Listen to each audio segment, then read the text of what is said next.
نیا ٹاپک آپ کے پاس آتا ہے چیپٹر نمبر 2 کا تشکیل پاکستان کا دو قومی نظریہ۔ اس سے پہلے ہم نے آپ کو سر سید احمد خان کے بارے میں سمجھایا تھا کہ سر سید احمد خان جو ہے وہ سیاسی پہلے رہنما ہیں جنہوں نے مسلمانوں کی سیاسی طور پر جو ہے ایک قائدانہ جو ہے ان کی صلاحیتوں کے حوالے سے جو ان کی قائدانہ جو ہے ان کی رہبری کی یعنی رہنمائی کی۔ انہوں نے یہ بات ثابت کی تھی کہ دو قومی نظریے کی بنیاد انہوں نے ہی رکھی تھی، یعنی مختصر یہ کہ سر سید احمد خان علی گڑھ کے بڑے صدر میں مسلمانوں کے لیے طاقت اور قوت کا ذریعہ بن گئی اور اسی نے دو قومی نظریے کی بنیاد فراہم کی، یعنی دو قومی نظریہ وہیں سے فراہم ہوا ہے۔ دو قومی نظریے کا ارتقا یعنی کیسے ارتقا ہوا؟ دو قومی نظریے سے مراد یہ ہے کہ متحدہ ہندوستان جنوب ایشیا میں دو بڑی قومیں رہتی ہیں۔ یہ قومیں ہندو اور مسلم ہیں، یہ دونوں قومیں سینکڑوں سال تک ایک ساتھ رہی ہیں، لیکن اپنے مخصوص اور منفرد مذہبی اور معاشرتی نظاموں کی وجہ سے باہم ایک دوسرے میں ضم نہیں ہو سکی، یعنی ایک دوسرے میں شامل نہیں ہو سکی۔ یہ حقیقت ہے کہ مسلمان جو تھے ہندو کے ساتھ رہتے رہتے جو ہے ہندوانہ طور طریقے ضرور سیکھ گئے تھے، لیکن انہوں نے اپنے مذہب سے علیحدہ نہیں ہوئے تھے۔ وہ یہ بات ثابت نہیں ہے، یعنی وہ اتنا زیادہ جو اس میں منسلک نہیں ہوئے تھے کہ وہ ایسا نہیں لگتا تھا کہ وہ جو ہے کافر ہی ہو گئے ہیں۔ یہ ٹھیک ہے کہ ہندوستان کے بنگال کے حوالے سے جب بات کرتے ہیں تو حاجی شریعت اللہ کے دور حکومت میں اس دوران میں مسلمانوں کے اندر کافی جو ہے مسلم رسم و رواج شامل ہو گئے تھے، لیکن انہوں نے جو ہے جدوجہد کی اور مسلمانوں کے اندر سے وہ تمام غیر مسلم روایات کو ختم کیا اور مسلمانوں کے بعد سمجھائی کہ مسلمان اور کافروں کے درمیان بڑا فرق ہے۔ یہی بات یہاں ہمیں نظر آتی ہے کہ یعنی رہنے کے باوجود مسلمان ایک دوسرے میں ضم نہیں ہو سکے۔ ابتدا میں سر سید ہندوؤں اور مسلمانوں کے باہمی اختلافات مٹانے اور ان میں اتحاد اتفاق پیدا کرنے کی کوشش کی۔ مسلم تعلیمی اداروں میں ہندو طلبہ کو داخلے دیے گئے اور ہندو اساتذہ کا تقرر کیا گیا، یعنی انسان جب کسی کے ساتھ شامل ہوتا ہے یا اس کو عزت دیتا ہے تو کوشش یہی کرتا ہے، یعنی امید بھی یہی رکھتا ہے کہ وہ بھی ہمارے ساتھ اتنا ہی اچھا سلوک کریں۔ یعنی جب سر سید احمد خان نے مسلم تعلیمی اداروں میں ہندو طلبہ کو داخلے دیے اور وہاں ہندو اساتذہ کو ہی مقرر کیا، لیکن سر سید کو اس وقت مایوس ہوئی جب ہندوؤں نے اردو کے مقابلے میں ہندی زبان کے فروغ کے لیے مہم چلائی۔ ہندو یہ چاہتے تھے کہ ہندی کو سرکاری زبان قرار دیا جائے۔ ہندی اور اردو کے اس تنازع نے سر سید کے ذہن کو بدل کر رکھ دیا اور پھر انہوں نے دو قومی نظریے کی بنیاد پر اپنی سیاسی حکمت عملی استوار کی، یعنی اب انہوں نے سیاسی حکمت عملی استوار کی۔ یہ دو قومی نظریے کی ابتدا تھی، یعنی یہاں سے جو ہے دو قومی نظریہ ابتدا ہوا ہے۔ سر سید پہلے مسلمان رہنما تھے جنہوں نے بڑے صدر کے مسلمانوں کے لیے قوم کی اصطلاح استعمال کی، یعنی سر سید مسلمانوں کے سیاسی رہنما ہے، پہلے مسلم سیاسی رہنما تھے کیونکہ ان کا مذہب جدا تھا، ان کی اپنی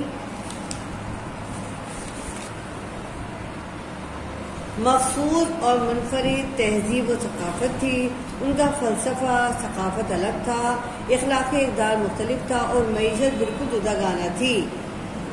سر سید احمد خان کے بعد بڑے صدر کے کئی رہنماؤں مثلا مولانا عبدالحلیم شرر، مولانا محمد علی جوہر، چودھری رحمت علی، علامہ محمد اقبال اور قائد اعظم محمد علی جناح نے درست طور پر یہ اعلان کر دیا کہ مسلمان ایک علیحدہ قوم ہے۔ قائد اعظم نے فرمایا نہ ہندوستان ایک ملک ہے اور نہ اسی کے باشندے، یعنی اس کے باشندے ایک قوم ہے، یہ ایک بر صغیر ہے جس میں کئی اقوام رہتی ہیں اور ان میں ہندو اور مسلم دو اہم اقوام ہیں، یعنی بڑی اقوام دیکھا جائے تو بڑے قوم میں دیکھا جائے تو اس میں ہندو اور مسلم ہی تھے، ویسے بے شمار اقوام وہاں رہتے تھے لیکن بڑی قوم میں ہندو اور مسلم ہی تھے اکثریت میں۔ قائد اعظم کے بے شمار تقریر بیانات میں اس عمر پر واضح کیا، اس میں زور دیا گیا ہے کہ مسلمانوں کو ایک اقلیت نہ سمجھا جائے، یعنی انگریز جو تھے مسلمانوں کو اقلیت سمجھتے تھے اور ہندو بھی اس کو اقلیت سمجھتے تھے اور اپنے آپ کو بڑی قوم تصور کرتے تھے، جبکہ قائد اعظم نے یہ بات تقریر میں یہ بات بیان کر دی اور یہ بات ثابت کر دیا اور زور دیا اس بات پر کہ مسلمان کو اقلیت نہ سمجھا جائے بلکہ یہ قوم ہے۔ ان کا اصرار تھا کہ بڑے صدر میں سیاسی تعطل یعنی ڈیڈ لاک کا مسلمانہ حل یہ ہے کہ مسلمان کو بعثت قوم علیحدہ تسلیم کیا جائے، یعنی ایک علیحدہ قوم تسلیم کیا جائے۔ انہوں نے خاص طور پہ یہ بات ثابت کی اور سواب بیان کی اپنی کئی تقاریر میں۔ ہندو کے عزائم بہت صاف اور واضح تھے کہ وہ اپنی اکثریت کی بنیاد پر مسلمان برتر فقط حاصل کرنے، یعنی وہ یہ چاہتے تھے ہندو کہ اگر ہم بڑی قوم بن گئے، ہمیں اکثریت حاصل ہو گئی تو ہم مسلمانوں کو دبا دیں گے، ان پر حاوی ہو جائیں گے، ان پر فوقیت حاصل کر لیں گے۔ اسی لیے ان کے عزائم جو تھے وہ یعنی قائد اعظم نے، سر سید احمد خان نے بہت جلدی یہ انہوں نے واضح طور پر سمجھ لیے تھے۔ وہ تمام شعبہ زندگی مسلمانوں کو پسماندہ رکھنا چاہتے تھے۔ ہندوؤں کا اصل مقصد کیا تھا یعنی ہر حال میں مسلمانوں کو جو ہے پسماندہ رکھا جائے اور خود ترقی کرتے کرتے حکومت کے طرف عہدے تک پہنچ جائیں اور مسلمان جو ہے ترقی نہ کر سکے اور پسماندہ ہی رہیں۔ دوسری جانب مسلمان بحثیت قوم علیحدہ وجود اور شناخت کے بارے میں قدر پختہ بے لچک ہو چکے تھے اور اپنے لیے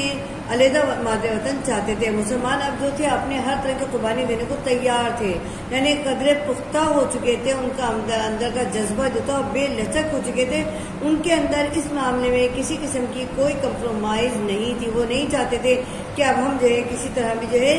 ان کے ساتھ رہیں، بلکہ انہیں چاہیے تھا ایک علیحدہ مادر وطن چاہیے تھا۔ ہندو مسلم تنازع سے انگریز سب الجھن میں تھے، یعنی سب پریشان ہو گئے تھے، انگریز جو تھے وہ سب پریشان ہو گئے تھے اور اس مسئلے کا سیاسی حل جاتے رہے، یعنی ہندو مسلم تنازعات اتنا زیادہ بڑھ گئے تھے، آپس میں جھگڑے اتنے زیادہ طول پکڑ گئے تھے کہ انگریز خود جو تھے یعنی جو حکومت کر رہے تھے وہ خود پریشان ہو گئے تھے۔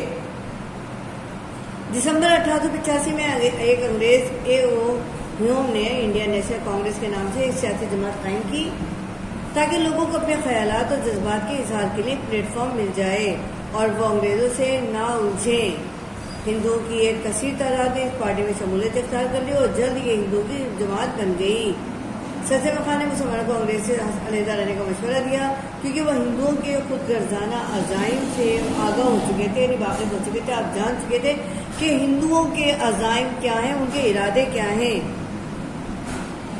ہو گئے تھے کہ وہ انگریزوں کے ملک چھوڑ جانے کے بعد برصغیر میں ہندو حکومت قائم کرنا چاہتے ہیں، یعنی قائم کرنے کے خواب دیکھ رہے ہیں اور مسلمانوں کو اپنا زیر نگی بنانا چاہتے ہیں۔ یعنی وہ جو تھے ہندو جو تھے انگریزوں کے جانے کے بعد برصغیر پر اپنی حکومت قائم کرنا چاہتے تھے اور مسلمانوں کو اپنا زیر نگی بنانا چاہتے تھے، غلام بنانا چاہتے تھے اور ان کے اوپر حکومت کرنے کے خواب دیکھ رہے تھے، لیکن ان کا یہ خواب شرمندہ تعبیر نہ ہو سکا ہندوؤں کا، اور مسلمانوں نے سر احمد خان کی سیاست میں، سر احمد خان کی رہبری میں، رہنمائی میں، قیادت میں جو ہے اپنے آپ کو ایک علیحدہ قوم ثابت کیا اور قائد اعظم کی قیادت یعنی سر احمد خان سے لے کر جو قیادت شروع ہوئی تھی اور آخر تک قائد اعظم کی قیادت میں رہ کر، رہنمائی میں لے کر جو ہے انہوں نے اپنا ایک علیحدہ ملک حاصل کر لیا۔ یعنی یہ ہیں ایسی قوم کے ارادے جو بے لچک ہو جاتے ہیں جب وہ اپنے عزائم کو حاصل کرتے ہیں، اپنے مقصد کو حاصل کرنے کے لیے وہ ہر قسم کی قربانی دینے کو تیار تھے، اور یہی وجہ تھی کہ مسلمان جو تھے اپنا علیحدہ وطن حاصل کرنا چاہتے تھے اور اپنی ترقی کی راہیں اپنے لیے جو ہے بنانا چاہتے تھے۔ اگر مسلمان یہ پہلے سمجھ جاتے تو شاید مسلمان جلد ہی اپنے لیے آزادی حاصل کرنے کے راستے ڈھونڈ لیتے، لیکن کوئی بات نہیں، دیر ہوئے درست ہوا ٹائم کہ مسلمان اپنے آپ کو پہچان گئے،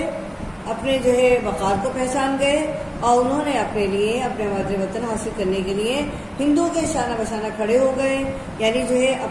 اپنے مقصد کو حاصل کرنے کے لیے، اور ہندوؤں کا مقصد انہوں نے کامیاب ہونے نہیں دیا، ہندوؤں کو اپنے ارادے میں کامیاب ہونے نہیں دیا، بلکہ اپنے لیے انہوں نے ایک علیحدہ مادر وطن حاصل کر لیا پاکستان کے نام پر۔ اچھی طرح آپ کو دو قومی نظریہ سمجھ میں آ گیا ہوگا کہ دو قومی نظریہ آخر ہے کیا، یہ کب سے شروع ہوا ہے دو قومی نظریہ، اور اس کی وجوہات کیا تھی، اور یہ کس اور مہم چلانے والا کون تھا۔